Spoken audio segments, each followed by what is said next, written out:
toxicology test. The wounds were wide and deep. You know, the kind of wounds that open up muscle, layers of muscle, and where you can look into the body, those kind of wounds. Definitely has to be one of the most brutal attacks in the history of Alaska.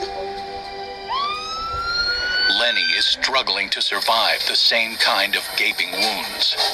Both arms, one leg, from my head to my toes. He hit me 3 times in the head, right through here, and then they quit counting at 50. Meanwhile, police in Palmer know Aaron Rodgers is a step ahead of them. But they have no idea that he's made his way to Anchorage. Or that he's ditched the truck he stole from his father, along with the machete, and is now on the prowl for a new set of wheels.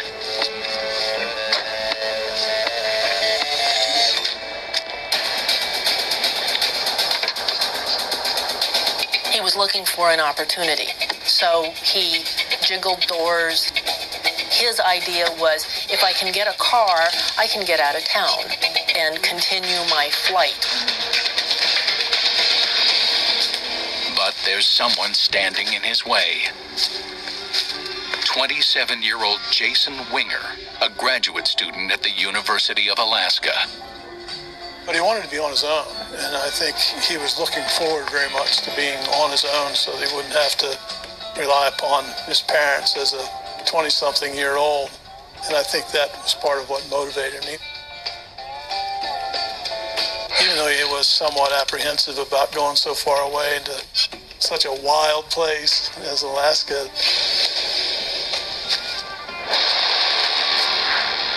That morning, Jason is sitting in his car. He's waiting for it to warm up before heading to church. He went out to start it up because it was frigid and it needed time for the engine to warm up. And he was listening to music, probably oblivious to anything that was going on around him.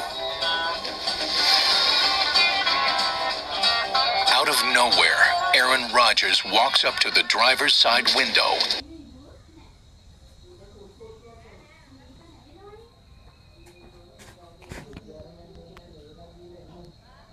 Startled Rodgers to the point where he thought he was going to wake up the entire neighborhood.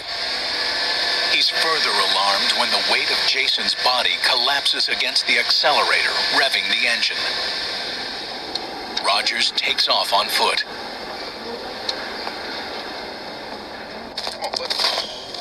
A short time later, a neighbor walking his dog finds Jason slumped over the wheel and calls police. When medics arrive, Jason Winger is pronounced dead at the scene. That evening, we got a knock at our front door, and almost immediately Debbie knew what was coming, and she started to cry. I thought, oh no, this can't be true. This can't be happening. Interviews with family, friends, and neighbors offer no clues as to who may have wanted a man like Jason Winger dead. Winger had dedicated a large part of his time to working with the developmentally disabled. He had a fondness for the underdog, the person that might have been lacking in some way, not by any fault of their own. I wanted to talk to you about here. Just kind of disbelieved who would want to shoot him, you know?